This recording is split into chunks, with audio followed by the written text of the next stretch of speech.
Hello, Divine Queens. This is Ashley for FD 1111 Ministries, home of Tarot, Bible, and Alchemy. This Feminine Fridays is all about raising your Queendalini and stepping and mastering your divine queendom.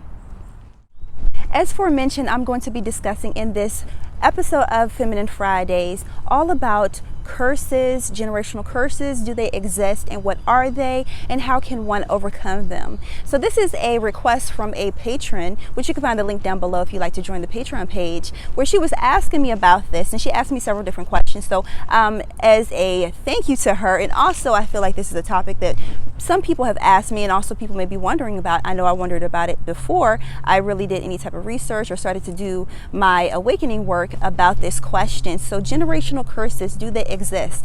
Yes and no. So I think that I'm going to go back and forth between answering the yes and no. So first, let's address no. No, it's not like something that is hocus pocus, like someone can put a hex on someone and say, oh, bam, you're going to have a generational curse, and guess what? Your generations to come are going to have a generational curse. It doesn't really work like that.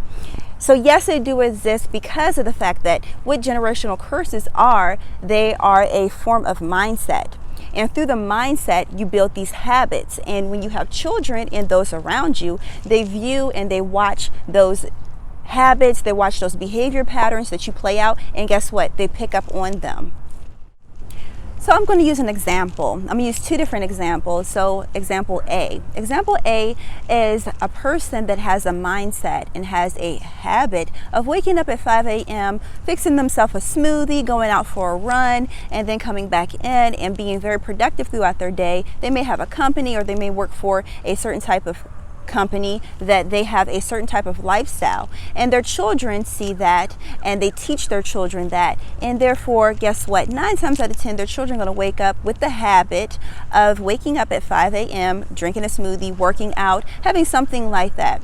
All right, now example B, we have someone that may have grown up in a single parent household. They may have grown up, if they didn't grow up in a single parent household, they grew up around individuals, their parents bickering, or either their parents dating other people that bickered. There may have been some substance abuse. There may have been waking up whenever they wanted to and doing whatever they want to. The children could have seen that and even experienced that themselves, just waking up whenever they wanted to, doing whatever they want, talking, bickering, and all that. Even drug use, alcoholism, whatever the case may be. 9 times out of 10, when they grow up, guess what they're going to do? They're going to copy, they're going to mimic that, what they seen when they were younger. If they seen the substance abuse, if they seen abuse, if they seen arguing, bickering, drug use, all of that, 9 times out of 10, they are a product of their environment, and they're going to repeat that. And their children will see that, and they will replicate that as well. So this is a example, 2 different examples of generational curses or blessings. A curse is something that one feels subject to their environment. One is living in a certain type of experience that is not conducive for growth, not conducive of health, happiness, abundance. Generational blessings are an environment that is replicated of building wealth, and that wealth comes through the avenues of monetary gain. It comes through the avenues of balance, of loving, caring relationships, and encouragement. So those are the 2 different types of generational circumstances where you have generational curses and generational blessings. Now, when they talk about in the Old Testament, where in the biblical text where it mentions like, well, these people will be cursed for generations to come, what it is like that the consciousness, the mindset is suppressed. So therefore they build these habits. First it starts in the mind, and they think about certain things a certain way, which therefore will play out in their actions, and then their actions will become a behavior pattern, and that behavior pattern will be mimicked by the children, mimicked by those around them. On the flip side, what will happen when they go from the generational curses to the generational blessings is that through the generations, that stuff is weeded out. And so what happens is that the consciousness change, so therefore their mind changes, and their thought patterns change, their habits change, and then that is viewed and mimicked by those around them, including the children. One story that really sticks out to me is Moses. So those that know about Moses, a sage, one of the anointed ones that brought through a lot of change for the overall collective back in the Old Testament. And so Moses, he took the people that were in bondage for hundreds of years. They were in bondage, and he was leading them to freedom. It was only supposed to take 40 days. So 40 is the number of cleanse, of purification. So they were through that purification, through those 40 days, they were going to be purified. That was the intent. However, it took them 40 years because they would not raise their consciousness. They would not allow themselves to be purified. That's a generational curse. So when they arrived to the promised land, most of them had passed on because they refused to change their mind. And when Moses, he was not allowed in because he still had the old mindset. Okay, in the biblical text it says that he didn't die, but he transfigured. And in some ancient texts they said that he became the archangel Metatron and sitting on the right hand side of the Christ. So of the throne of the throne of thrones. So basically what happens there, that you know how right now what's going on is that a lot of people are stuck in the old mindset, stuck in that generational curses mindset, and they refuse to allow themselves to change. They refuse to change with the age of information. You have to be open to receive what will come in so you can be reformation. Okay, and so for those that refuse to make that shift, what will happen? That they will not allow themselves to be transformed by the mind, and that will not allow, that's the gateway. And so being that they won't allow themselves to change their mind, their habits won't change. And if you're trying to have something new, you cannot have something new in the old. What does it say? Do not put new wine in old wineskins, because guess what? The bag will bust. That means that the blessings will go everywhere. All of that good, potent wine, information, blessings will be wasted. So many, if you are one of those, or if you know those that are like that, it is time to make that shift so you can have the generational blessings. Okay, the portal is open. We are right here at the promised land. It's time to cross over. Okay, and if you are in need of some type of assistance with that, just pray first of all. Fast. A lot of the good sages, they fast, and that's a form of purification, so you can get all those toxins out of your body. You can be more conducive for change. When you strip your body of certain things that you were used to, you're more conducive for change. So if you want change, you have to put yourself in the position of change. If you want change but you're not putting yourself in that position, guess what? You're not going to change. Okay, so in order to activate that change, you have to be willing to put something in place. So Moses did not go into the promised land, although he was the founding father, although he was one of the ones that led a lot of the Israelites out of bondage, a lot of the collective out of bondage. Only the descendants were able to go in because they were unblemished. Okay, and we can go into a lot of the biblical decoding, but I'm not going to do that here.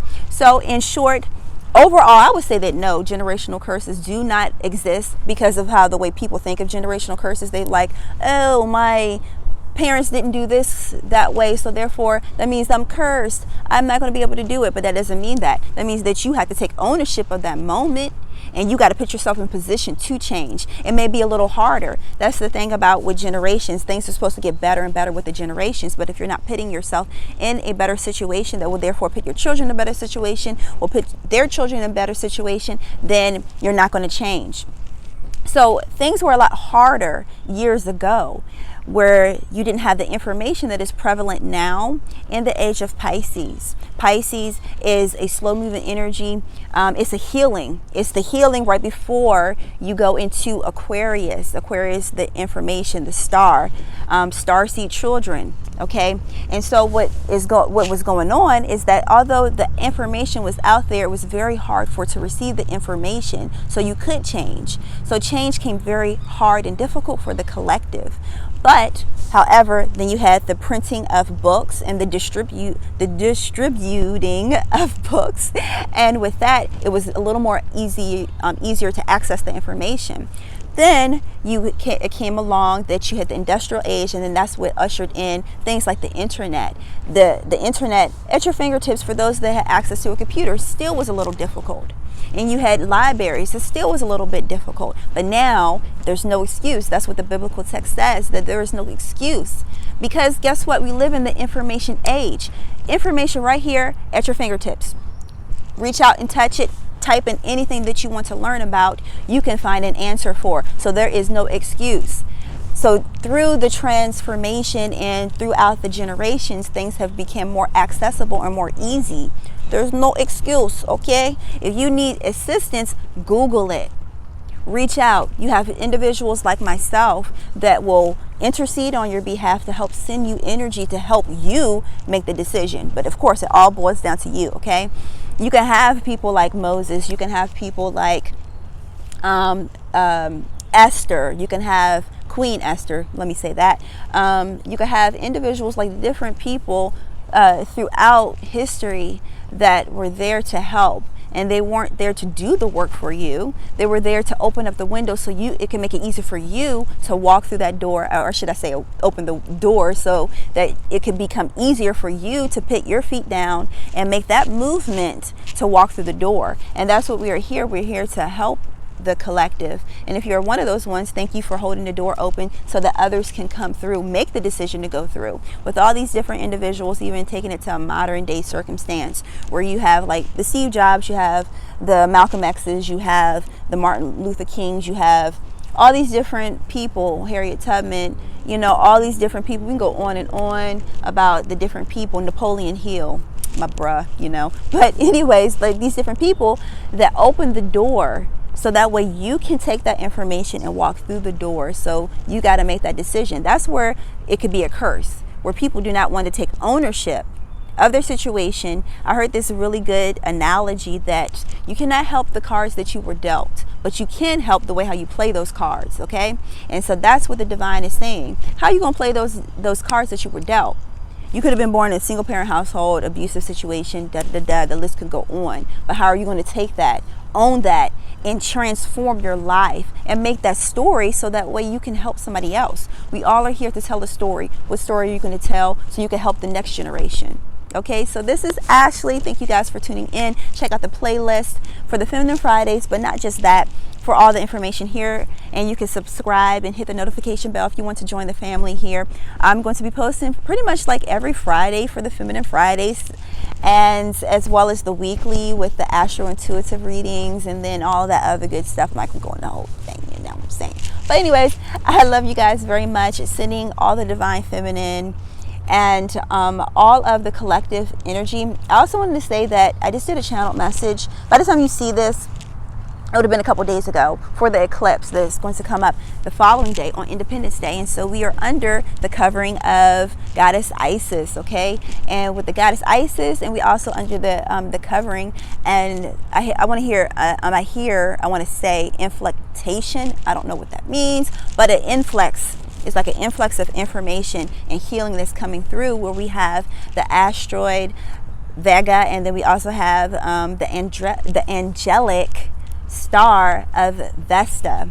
Okay, Vega and Vesta. Okay, and these two, Vesta is the energy or the goddess of the home and family. And we having this, we had the solar eclipse that just happened in the sign of Cancer, which is about the motherly energy. It's about the home, but it was in a solar deals with the father. So we have a lot of transformation to break a lot of the generational curses, quote unquote, which is just changing the mindset. So you have this opportunity, take this energy and run with it. I know I'm like straight up good perfect form, like whoo whoo whoo and I'm going to make my touchdown, okay? And I want to send that information and that energy out to you guys so you can make that touchdown and show your next generation, if you have children or anybody in the community or in your personal community, how to make those touchdowns so we can win, you know. So anyways, had to say that. I will talk to you guys later. You can check out the IG, all of the other information listed down in the description box. I'll talk to you guys later. All right, peace.